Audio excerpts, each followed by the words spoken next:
My name is Imagine. Many of you, are we recording, Molly? I don't see the recording button. We are. Okay. Yes. Thank you. All right. My name is Imagine. Many of you know me as Amy Jo Goddard. I recently changed my name. So if you haven't gotten to see that yet, that is what I'm up to. Names are important. How we call ourselves is important. How we feel in our lives is important, which brings us to tonight. So I see that lots of people are here not on video. Totally want to invite you to be on video if you're up for it. And if not, that's okay, no pressure. So if you've never been to an event with me before, welcome. And I see some familiar faces. I know some folks are here who have been to my events, and I'm always happy to see you come back. So we can use the chat tonight. You see that it's open. We'll just ask people to keep yourselves muted, just to keep the lines clear. So we have debates tonight. We have these, this first presidential debate. And some of you that have been following me know that I talk a lot about politics. I don't think we can divorce our personal experience with sexuality from what is also happening collectively and politically. Sexuality has always been used as a means of control. And who has been controlled through their sexuality most? Women, queer people, people with disabilities, transgender people, right? Sexuality has been used, it has been weaponized against us. It is a piece of how it is a major pillar of patriarchy, right? That in order for patriarchy to maintain itself and to stay in power, we must control those that we want to keep out of power, right? Which, of course, in our modern world and in the country, this country, the United States, tends to be Christian, white, heterosexual, cis men. So you might hear that called the heteropatriarchy, if we want to get a little more specific. And so, as we are looking at what is happening in the world, to me, it is becoming more and more important that we look at the antidote, that we look at what does it mean for us to be empowered in ourselves, in our own bodies, in our desire, in our pleasure, that pleasure indeed is a radical act, as many freedom fighters have said. Audre Lorde wrote famously about this. Recently, of course, Adrian Marie Brown put out her new book, Pleasure Activism. I had the joy of interviewing her about the book before it came out. And I am going to be making that interview available to people who attend my Firewoman Retreat this year. So I am going to talk about Firewoman Retreat today because I know this work to be the antidote to what is happening out there right now. So I would love to hear from you. And I know some people are watching on Facebook. So if you're watching on Facebook or if you're here live with me in the Zoom, I would love to hear from you what you're feeling about what's happening in the world right now, what you're wanting. Where is pleasure for you right now? I know I'm triple loading my questions, but you can answer any of them or all of them. So please pop into the chat. I would love to hear from you how you are locating pleasure right now. Because I know what I'm hearing from a lot of people is that things are crazy right now. I don't know if I can focus on this or talk about this, or is it selfish to talk about this? Like, what does it mean to actually talk about this as something that is important, as something that is meaningful to my life?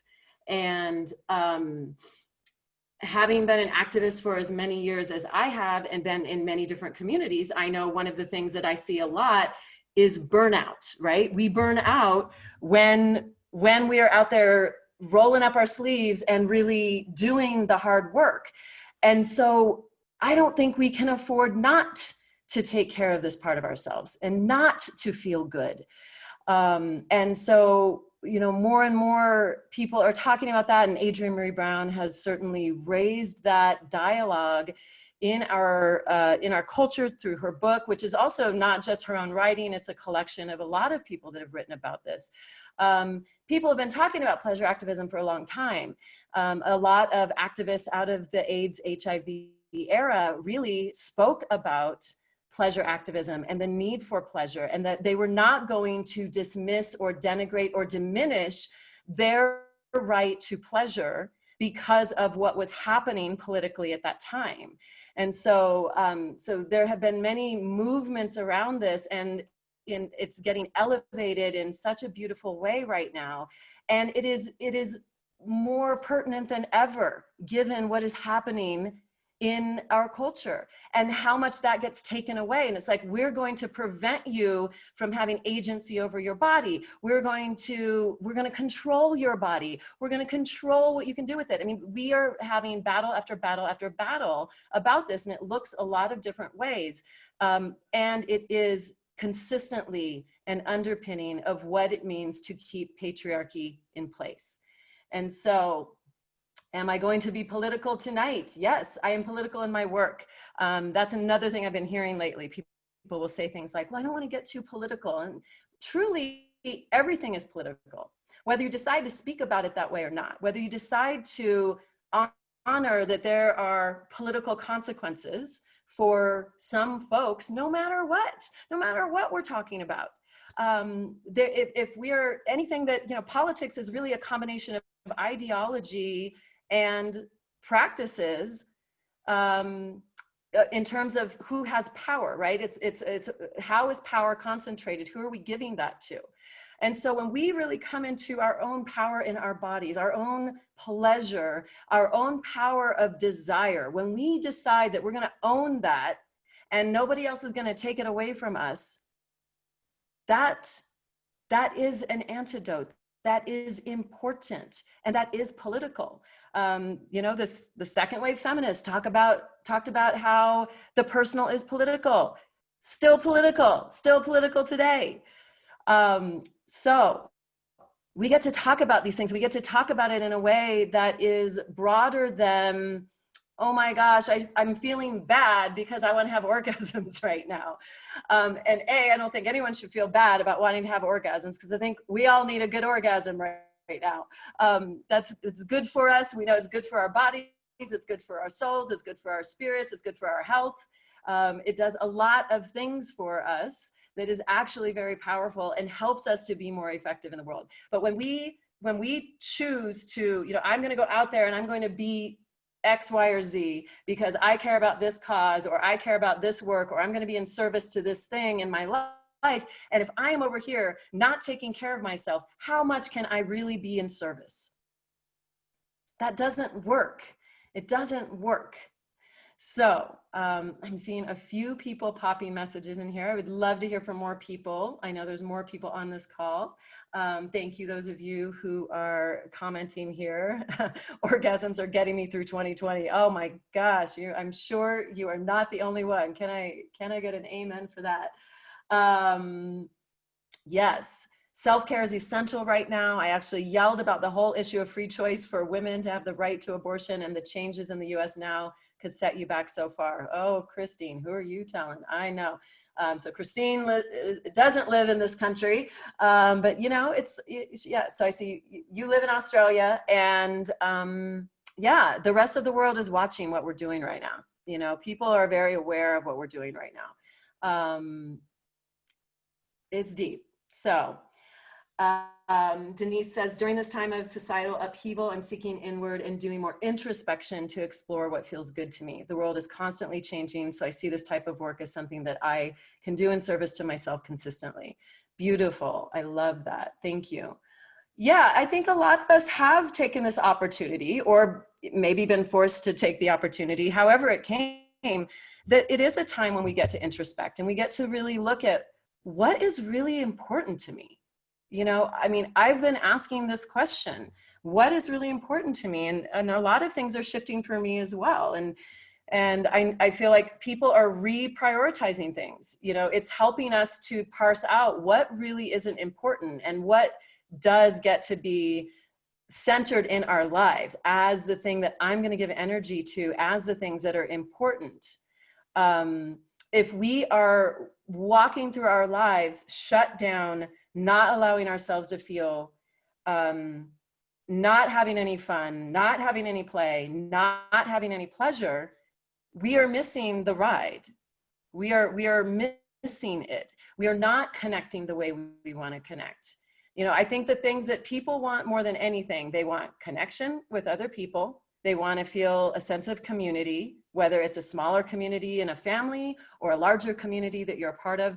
Everyone wants a sense of connection and community. Everyone wants to create something. We were all born to create something. We are here to create something. There are few things that give us greater pleasure than our own creations. Anyone with me on that? I would love to hear what you like to create, how you create, right? We're meant to do that. We are creative beings. I'm going to share with you in a moment how I see this, and it's not the only way to see it, but I'm just going to share with you a little bit of my perspective and kind of my model of that and what that looks like, and why that's so important to who we are. Right. And then we want to feel like we have a purpose. We want to feel like we have a sense of purpose here, that we're not here in the madness for nothing, right? We're here because there is a sense of purpose. There's something we are meant to do here. There's something we're meant to learn, to experience, to teach, to offer, there's a way in which we are here to serve.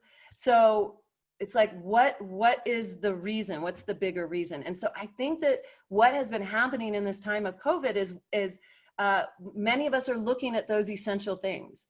What do I want to create right now? How do I want to connect, and with whom, in what communities? And what is my purpose here? How do I want to serve here?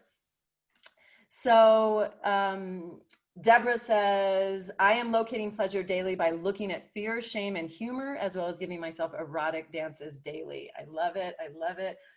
Anjali says, embracing joy through playing guitar, dancing naked, connecting with the ocean. Right? Yes. And that's the other piece, right? Nature. I mean, the bike shops are sold out. The roller skates are sold out. Like all the outdoor things are sold out right now, because that's what we can do right now. And what it's doing is it's bringing us back to that deep, deep need to connect to the natural world. I always say there is nothing more erotic than nature. There's nothing more sexual than nature. You wanna witness sexuality? Just go watch nature for a little while. It does not take long. It doesn't take long to see it. You will see it everywhere. It is a reflection of us. And so to me, these are the really essential things. And so we get to ask ourselves these questions right now. And we get to center our pleasure as a political act because it is. So I'm going to share a little bit from Pleasure Activism, The Politics of Feeling Good, again, by Adrian Marie Brown. Get it if you don't have it yet.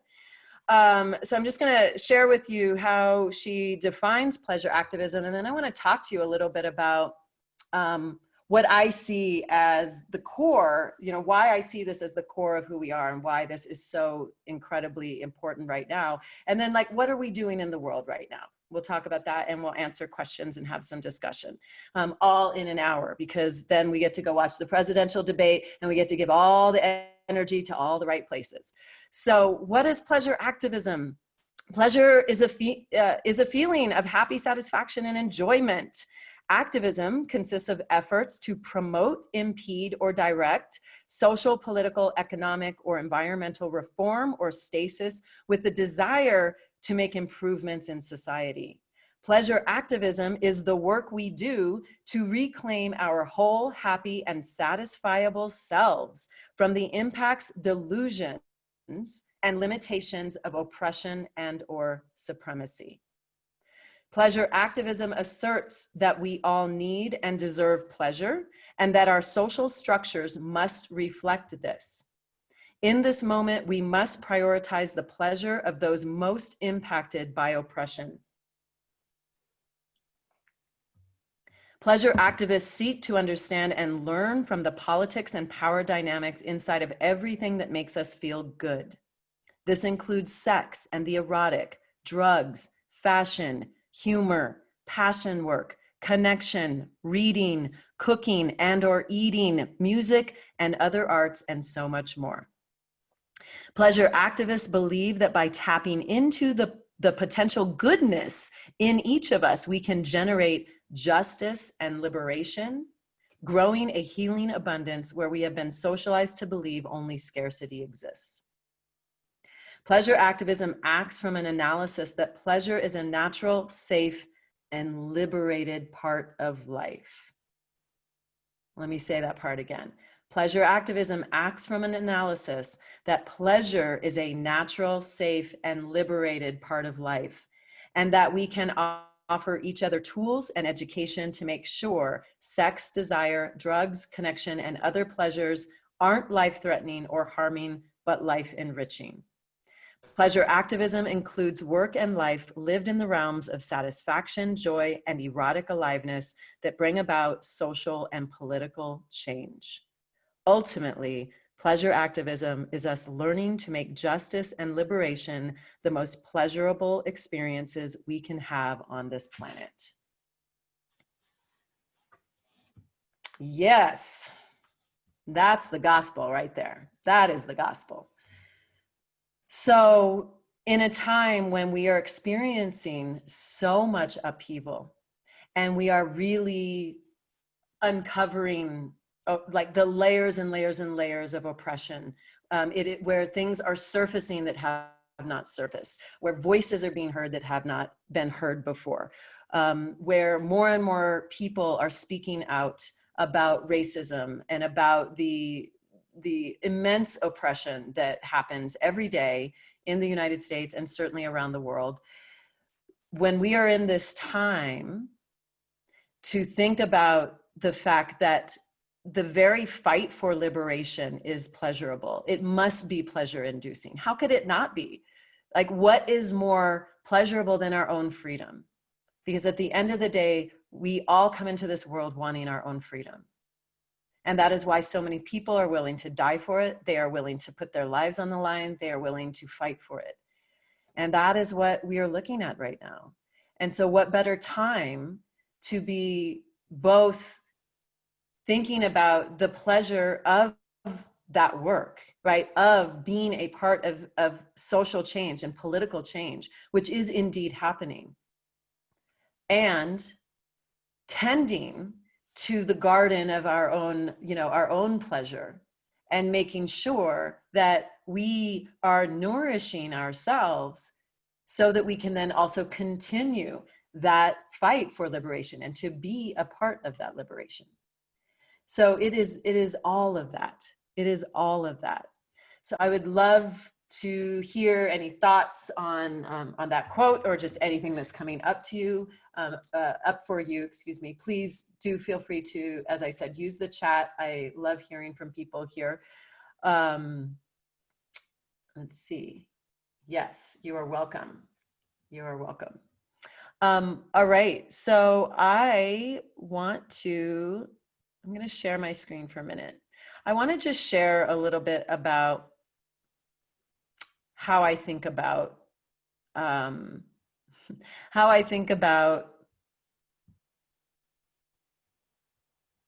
sexual energy, erotic energy. Let me just do this way. So I wrote a book called Women on Fire, and I published this model in my book, and people who work with me in my programs know this model and have heard this before, but I'm gonna share it tonight. So my belief is that the core of who we are is our own energy, right? It is an energetic core. We came from an energetic place. We came from the power of two cells coming together to create a new human life. However those cells came together, it does not matter, right? The power of bringing two cells together in an eruption of new life is a huge energy, and that is the energy from which all of us came. And so what is what is in that energy inside of us, right? That erotic energy that is at our core, which has to be at our core because we started there, right? There's no way we can divorce ourselves from this. So if that energy is at our core, that is our life force, right? It is our ability to feel sensation, to feel emotion, those things that come to be energetically through our bodies. Emotion is consciousness hitting our bodies, right? So it is that life force, that emotion, that ecstasy, that sensation, and certainly our own self-love. It is our laughter, right? It is the things that bring up the laughter in us. It is that sense of beingness that is at the core of who we are. And so from there, from the energetic core, we move into connection, right? We have that energy, which is ours. So many times people think my sexuality is for somebody else. No. Your sexuality is yours. Your sexuality is who you are, right? There's that energetic core of your own sexual being. And then from there, that energy wants to connect. There is a natural part of us that wants to connect, right? So it connects through desire, through attraction, through sex, right? So through creating intimacy. We can have, of course, self-intimacy, and then we can have intimacy with others. We create that intimacy through vulnerability, through allowing ourselves to be vulnerable, through allowing ourselves to be seen by others, through our communication. We also want to connect to nature, right? Just as we mentioned a few minutes ago, we want to connect to art and to music and to sex. Those things are deeply pleasurable for us. A world without art and music, what would that be? That is hard for me to imagine, right? And so we connect and we express that sexual energy through many different creations, right? This is where our creativity comes into play. We use that energy to then either create our art, connect through our art and or our businesses or our communities or whatever projects we're working on, or through creating a family, right? We might also use it to connect to the divine. That's very important to some people. And when you watch the ways that people connect in different religions and different spiritual paths, there is an ecstasy in many of those ways, right? Whether you see people speaking in tongues or in some kind of trance or in a dance or yoga or something that is of the body, there are all of these different ways that we're then bringing that energy up to connect and to feel that ecstasy with the divine, whatever we think that is. So no matter who we are and no matter whether we're in relationship, we want to use that energy for that. From there, in this world, we create identities. And I've always said, and I did write in my book, that I think one day this part won't be as relevant. I think there will come a time where identity is not that relevant. It's still really relevant to us. It's valuable, it's important. It helps us find community, right? So there's the community piece. It helps us have visibility for who we are, which can help us get the rights that we deserve. It can help us feel seen in our culture. It can help us get the resources that we need, right? That visibility is also very important. And then of course, in our intimate relationships, we have identities around our relationship styles. Am I monogamous? Am I poly? Am I a top? Am I a bottom? What are my sexual likes and dislikes? What are some of the roles that I want to play sexually or that are fun for me? We create identities around that. Certainly around sex and gender, who I'm attracted to, what my own gender is. And then we certainly have other cultural beliefs and values that we create identities around. And we make relationship choices based on many of these things. And so those identities are important because they help us find our community. They help us find our people. And again, we really want that. That's a huge piece of coming from that connection into, the power then that can grow from building identities around some of those pieces of who we are. And so then there's, you know, we're either empowering ourselves through this process or we're disempowering ourselves. So hopefully we're empowering ourselves. When we're in our power, when we're able to really be who we want to be in the world and use that energy for our own creativity and connection and community building, we have a sense of agency. We have a sense of self-knowledge. We're being in our authenticity, right? There's, you know, we have more confidence, we have more self-worth. And of course, if it goes the other way, if there's a disempowerment happening, there might be exploitation, there might be sexualization, there might be ways that we diminish our power. If we don't have a healthy relationship with our identity, if we're not connecting the way we want to connect, if we're not using that, if we don't feel that energetic flow that's creating pleasure, power, connection, ecstasy in our lives. And so, you know, hopefully if we are really in flow with all of that, and we are able to really embrace all of these pieces of who we are, we're then also building skills. We're building the skills of sex, of our bodies, of our relationships, of how to wield our power, how to hold our power as a tool and not a weapon. And so that is really where we want to be.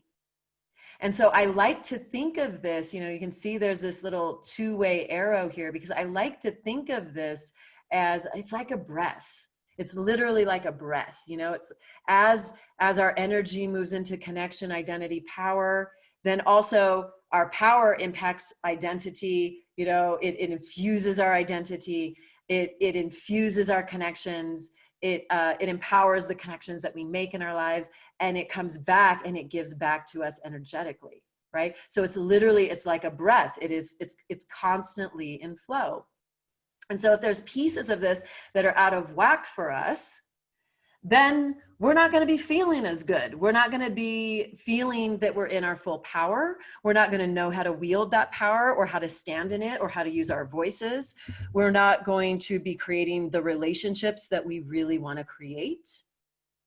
And so when people push sexuality to the side, they push pleasure to the side, they say, oh, that's over there, I can't really deal with that right now.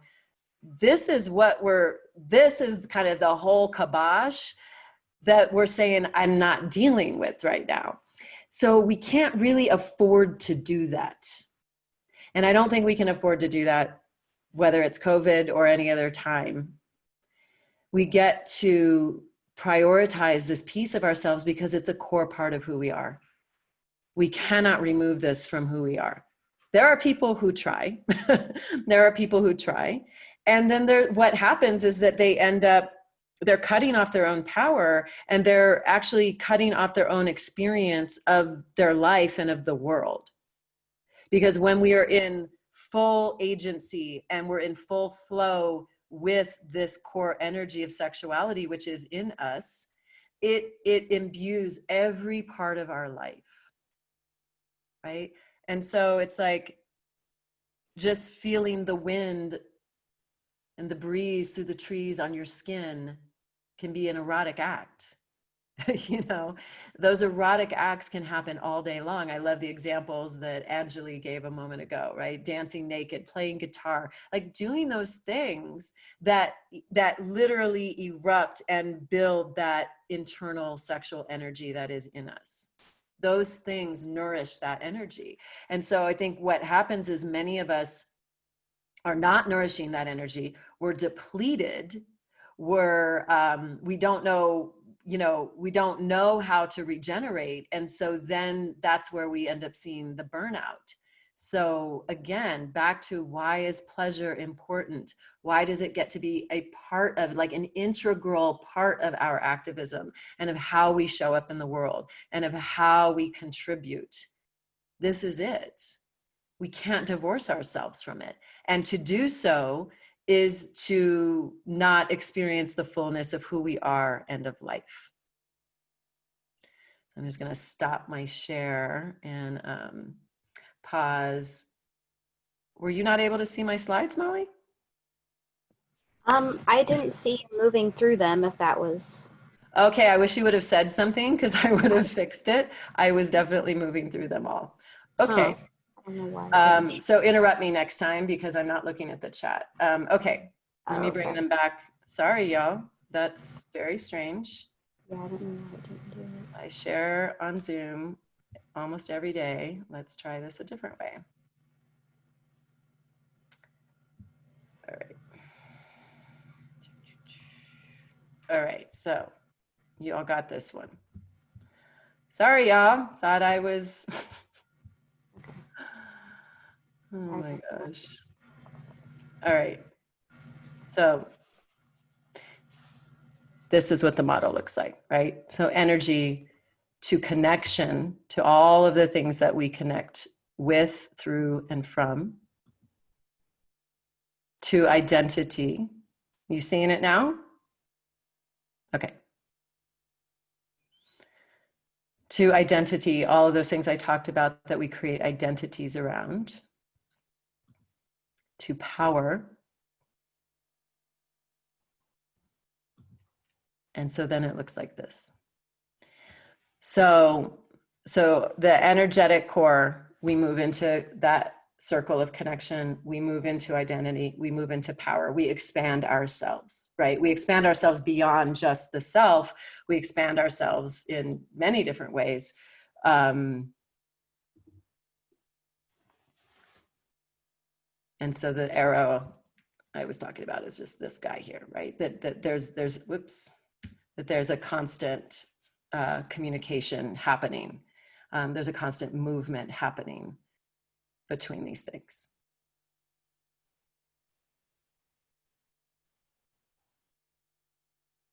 So this is in Women on Fire. These are the full color. You get full color today. And this is certainly not exhaustive. There can be lots of other things we could add here.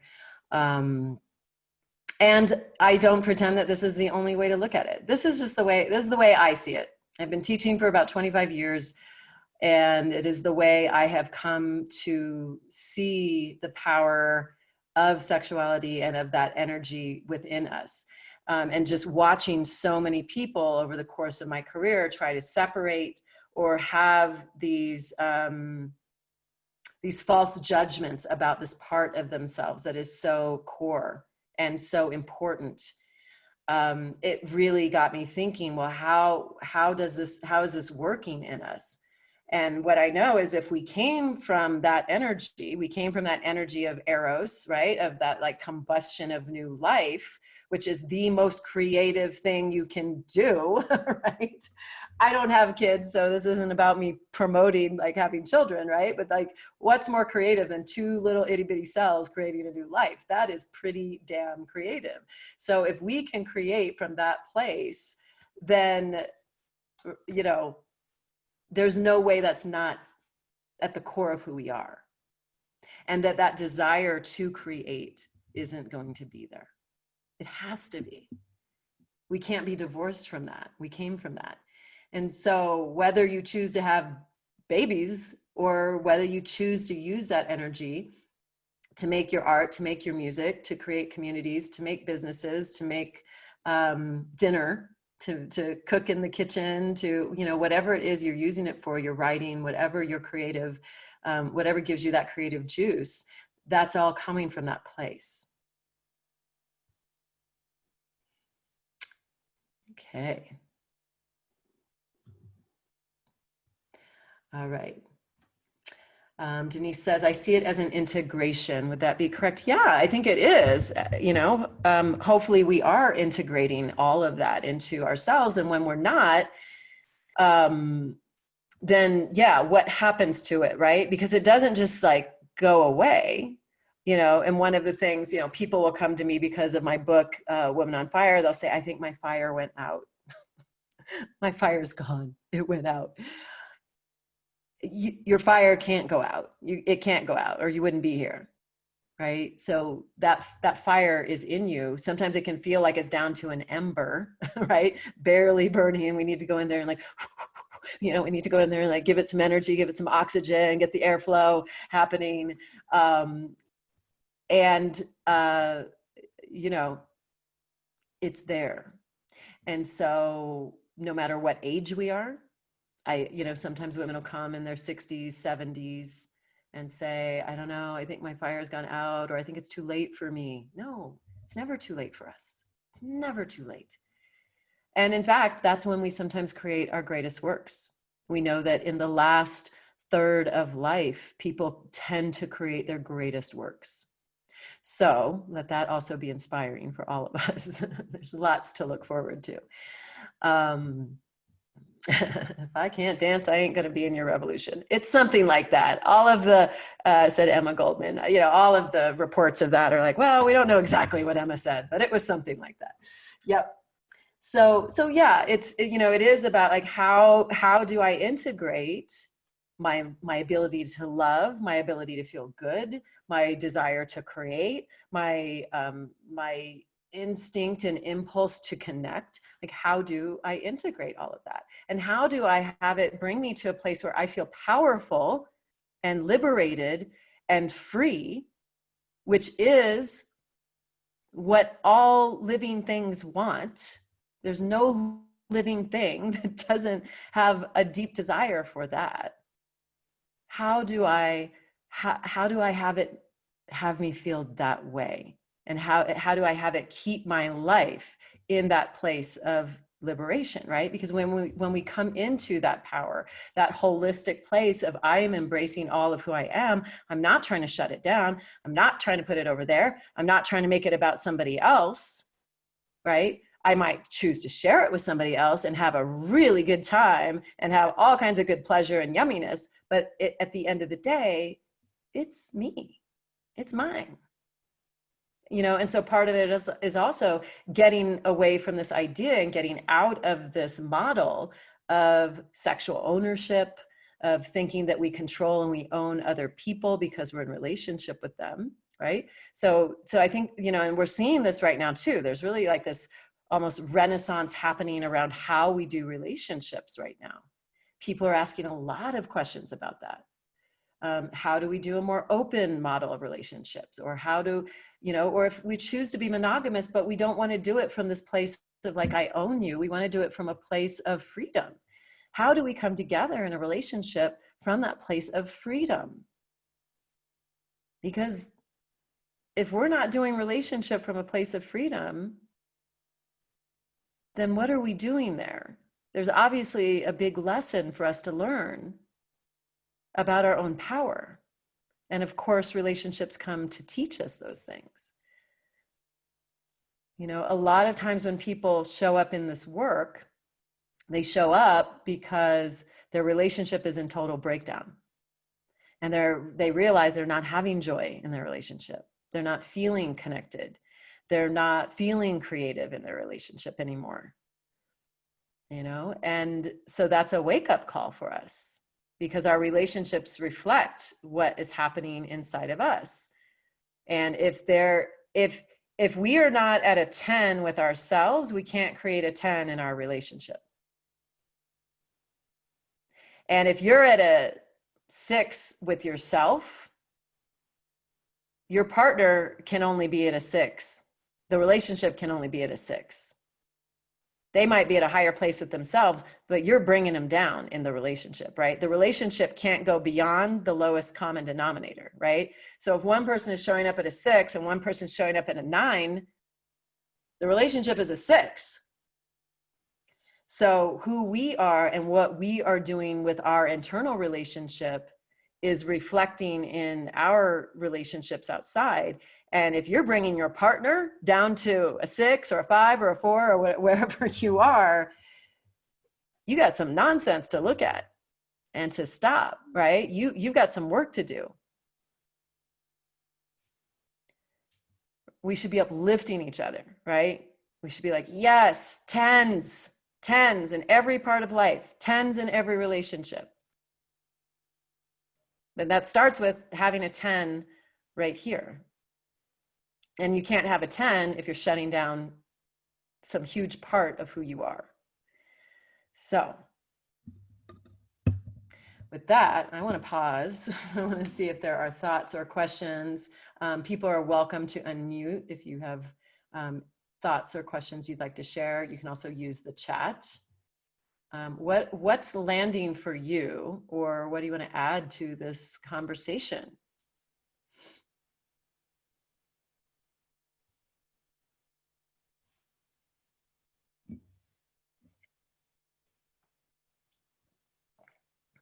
And no pressure if people aren't up for that. But if you are, I welcome it.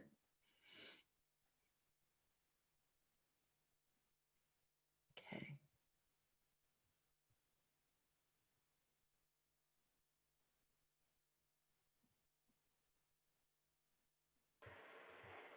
Come on, people, speak. Speak up. I'll jump in real quick. I was having a conversation with someone recently just about, it's just a thought. We were talking about just ritualizing self-pleasure and how powerful that is. I just wanted to share that.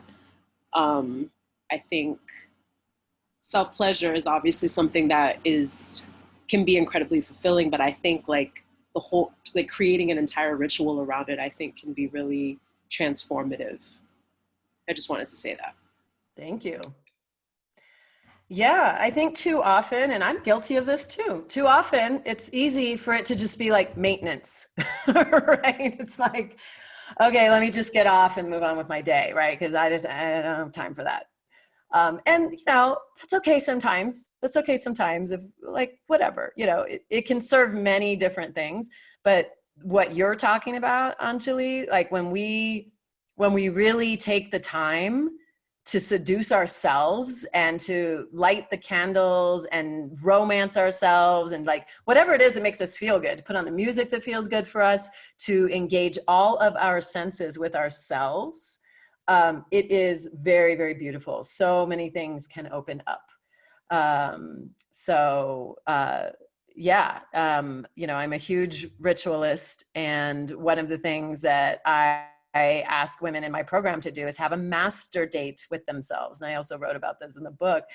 Have a master date. It's like, what would a master date with myself look like? If I wasn't relying on anybody else and I did it just how I like it. All the things just how I like it. All the chocolates I like, all the fruits I like, all the whatever the treats are, whatever the toys are, whatever the strokes are, the bath, the environment, and just, making it a ritual. And I think that when you're in those rituals, to send it somewhere also, right? To say, this is for the liberation of Black people in this country. This is for the end of racism. This is for the end of patriarchy. This is to send RBG on her journey, or whatever you want to send it to, like, you send it. This is for women in India who, don't have the resources they need. I mean, it's like, send it somewhere. Like, that energy is so powerful. And we don't use it for the power that it really is enough. Every time you have an orgasm, dedicate your orgasm. I learned that years and years ago from Annie Sprinkle. Dedicate your orgasms. Always dedicate them to something, whether you're dedicating it to the earth or to some people or to a cause or whatever. This one goes out to so-and-so, right? It's like, you are the maestro, like, dedicate it, give it out, let it expand, not just you, but expand in the world. Like, energy has power. And if you want to really get in even deeper, like, see it, like, envision it as energy going to that thing or those people or whatever it is. So we can really work with that. It's really, really powerful. So Deborah says, when power and life force energy is taken away from people through sex trafficking and labor trafficking, how can we as a culture end the war on human bodies? Dedicate orgasms. Yes. Yeah, I mean, so many things happening in the world that, and we're all giving our energy where where we want to give our energy. Like none of us can take on all the issues. There's so many, right? And so give your energy where, you know, wherever it's important for you, give that energy, you know, but see it as another one of your, you know, this is like extending your life force. It really is an extension of life force. I dedicate my next orgasm to the women in India. May they experience relief, bliss, and peace during this time. I love it. Okay, so we had a few submitted questions from our Google form. How do we learn to see the limitations we put on ourselves? How do we learn to see the limitations we put on ourselves? I mean, it's a process of awareness. It's a process of, you know, of doing the work. I think that there's a certain amount of that work we can do on our own. And I do think that we need other people to help us with that work at some point. I've had so many coaches, teachers, therapists in my life that have helped me uncover and see the layers I wasn't seeing. You know, and then as I see a new layer because someone helps me, then I uncover, you know, 3 more. And so, you know, I think it's an ongoing process and part of life. It's not something that's one and done. It's something that we're doing throughout our lives. And I think, you know, if you're aware that there's limitations, you're aware that there are things you're experiencing in your life that you don't want, right? That indicates there's something happening in you that's creating these things that you're not wanting, and that there might be a particular limitation or a particular pattern that you get to look at. And so we get to look at what is showing up in our lives because it is always a reflection of who we are being at some level, at some fundamental level. And yeah, I think as I have deepened and deepened and deepened my understanding of that, I watch things happen so quickly. Like I'll watch myself make a shift in myself and then the shift in my life shows up, boom, literally like that. And it's so fun when you start to see that you are that powerful. Every single one of us is. Every single one of us has that power. We're doing it all the time. We're sourcing the people and the experiences that we need to have, you know, all the time based on how we're showing up, based on our own worthiness, based on what, you know, what's the tape we're running in our heads. And so, you know, learning to see limitations definitely involves all of that. And sometimes there's bodily things, you know, depending what the limitation is. Sometimes working through the body is also really, really important. So somatic work can be very, very helpful. How do we live consistently in a place of positive energy towards life? Y'all are asking the big life questions tonight. Woo!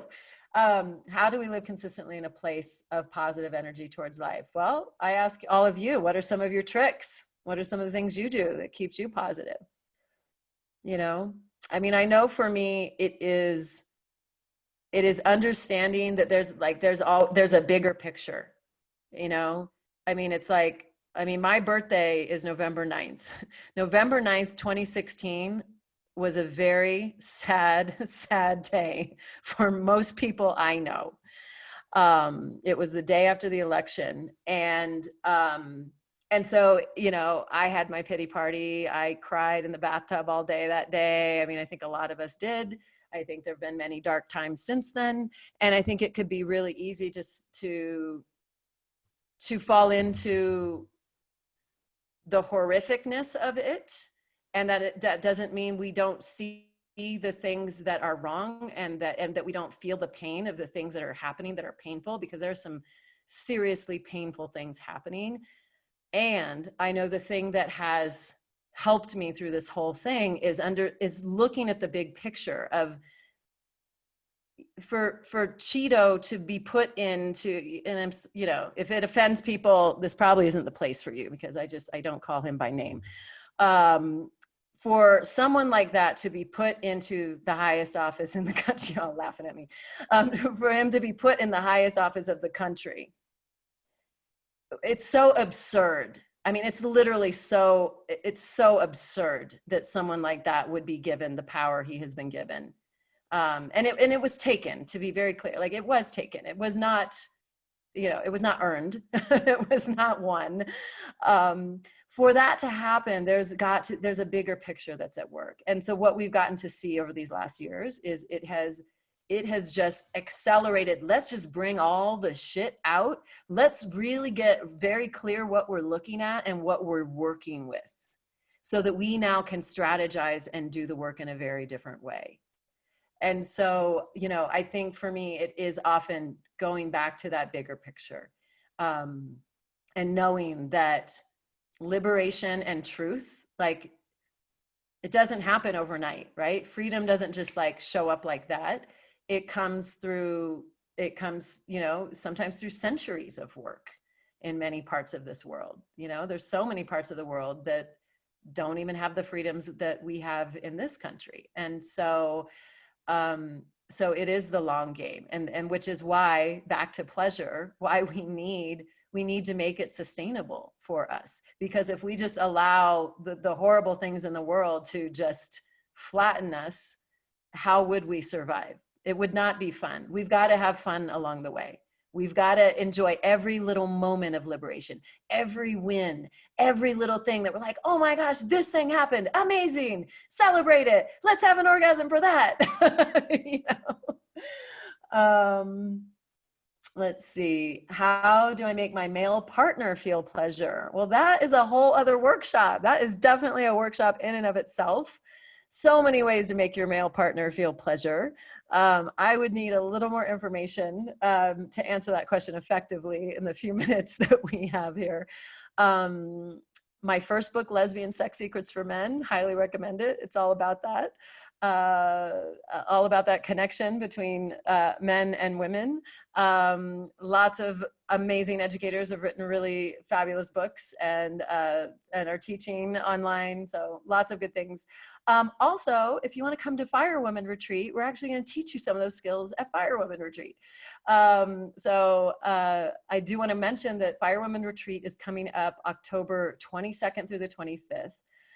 The opening ceremony is on the 22nd. It is a 2-hour opening ceremony. All women and non-binary people are welcome.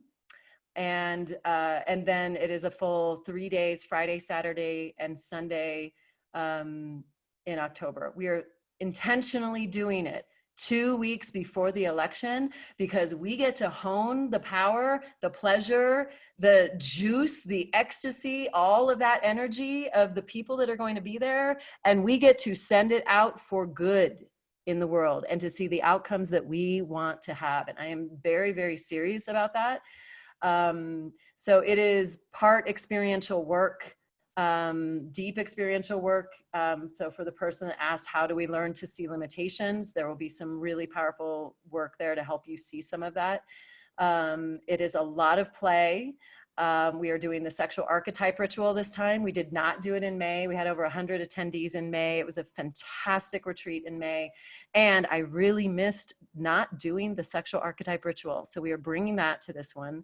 So Friday night, we will be doing the sexual archetype ritual, where you get to interface with actual live archetypes, whether it's the femme fatale or the wild woman or the butch or the prostitute. You get to talk to them and interface with them. The cougar, I love the cougar. And there's a lot that we get to learn about ourselves through looking at those archetypes that exist in our culture. And so I've been doing this ritual for over 10 years, and it will be our first virtual one. So I'm really, really excited about that. And then we do our erotic carnival on Saturday night, where you get to learn from a whole bunch of incredible teachers, different erotic skills. And so they'll be in breakout rooms, and you'll get to go and actually try on some different things with these different teachers. We get incredible teachers at Firewoman. There are people here who have been to Firewoman, and they could tell you the quality and caliber of the teachers, and what we do is absolutely phenomenal, totally top notch. So, so yeah, dance party, Saturday night, optional dance party. I won't say everybody keeps their clothes on all the time for that. Totally your call. But people have been known to get sweaty and have some fun at the dance party. So, so yeah, I think it's a combination of a lot of deep work, and certainly a lot of ritual, a lot of play. And we are going to really hone that power, that pleasure activism, and that power to move that toward towards the election in a really, really big way. So I'm feeling very, very excited about Firewoman, but also like it's truly essential and important this year in a very, very different way, given where we are. So you're all invited, all of you who identify as women or non-binary people. And yeah, Molly, can you, there's the link. There you go. There are the links. So what else? Will Adrian Marie Brown join us? She's on sabbatical. We wanted her to join us and she is on sabbatical. So what I am doing is I'm making my my interview with her available to everyone who signs up for Firewoman Retreat. It is such a potent interview before Pleasure Activism came out when she was deep in the work. So really, really can't wait to share that with people. And then the final question is, what will be one new pleasure adventure during Firewoman? What will be one new pleasure adventure during Firewoman Retreat? Oh my goodness. I think that's up to you. Molly, what are some of the things that some of the teachers are actually teaching about? Why don't we share that? Sure. So we got impact play. We have seduction skills, erotic dance, lap dance, self-pleasuring rituals. We got tons of stuff. We got about, you know, how the shy and awkward are touching genitals for all genders. We got lots of really interesting and juicy stuff. Isn't Hazel Grace teaching like erotic booty massage or Yeah, sacred the booty sacred massage? booty massage. Yep. Yep. Yeah. Yes. So we try to cover all the bases, and we always make sure that we get a range of things from the tamer, more sensual end all the way up to the kinkier end. So we've got Sunny Megatron coming back, Marla Renee Stewart coming back. They both taught last time, and just, you know, everybody loves their teachings, and they're both coming back to teach kink this time. So so there's a whole range of things depending what you're interested in. We've got several people teaching like seduction skills, erotic dance, lap dancing. So there's like a lot of movement as well. So we are super, super excited. So I would love to have you all and invite you. Will there be recordings? There will be recordings, and ideally we'd love to have people come live. It's, you know, it's not like a conference, like, oh, just drop in for a session here and then break there and come back later. You know, it really is a full experience, start to finish. It's a retreat, so it's organized a little bit differently than a conference would be. So, but yes, we have had, you know, we had a lot of people in different countries the last time. Some of them stayed up all night to be able to be at the sessions. And then some of them went to bed at some point, got up in the morning, watched the recordings. We posted the recordings immediately so that everyone could get them. And so then if they needed to go to sleep, they could wake up, watch what they missed, and then jump back in with us. So yeah, if there's some part of it you're going to miss or might not be able to be there for, there will be recordings.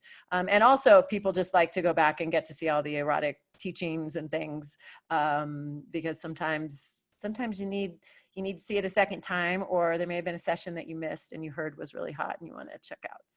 So yeah, we do put those in our portal. Yeah, which is something that we didn't get to do when it was live. So that's kind of fun that we have that. We can go back to it. So there are pluses to the way we're doing things right now. So we get to keep seeing the silver lining on things. So other questions? Can't come the full weekend. Got it. Yeah. Happy to talk to you more about that, Lainey Love. Thank you. So yeah, and you know, we have had people do that. You know, again, it's not ideal just because we want you there the whole time and we want to connect with you. But you know, people do what they can do. So any other questions or comments before we close this out?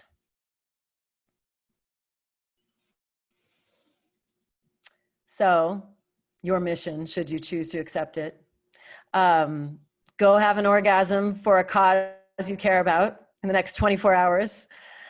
Send it out to something good. I am going to head over and watch the debate and put my energy towards creating the country and the society that I want to see us have. And to me, that society is one where everybody wins. There actually are no losers because everybody is cared for, everybody gets what they need, where we end racism, where we end misogyny, where we end homophobia, and we all get to really thrive. And so those are the things that are important to me. I will still be speaking out about them and talking about them. We will use the power of Firewoman to that end this year. I am really, really excited about what we get to create in this very, very important time. I think there's a lot bubbling up right now, and I don't even think we've seen the half of it. I think there's more we're going to see, and we're going to need to really be anchored in our own power, pleasure, and community. And so we invite you to please come join us and be a part of that with us. If you want to come, if there's things going on financially, you'll just reach out to us at moreplease@amyjogoddard.com. Molly will talk to you and figure it out with you. We really make it available to everyone as best as we can. So we want you to be there. And yes, thank you, David. Appreciate that. You are welcome. Thank you all for being here. Sending you all so much love. If you want to unmute to say goodbye, you can. And may the pleasure be with you in everything you do. Have a good night, everyone. This is Imagine. Thank you for being here. Bye. Good Bye, night. thank you. Thank you very much. Thanks so much, everyone. Have a good evening. Good night.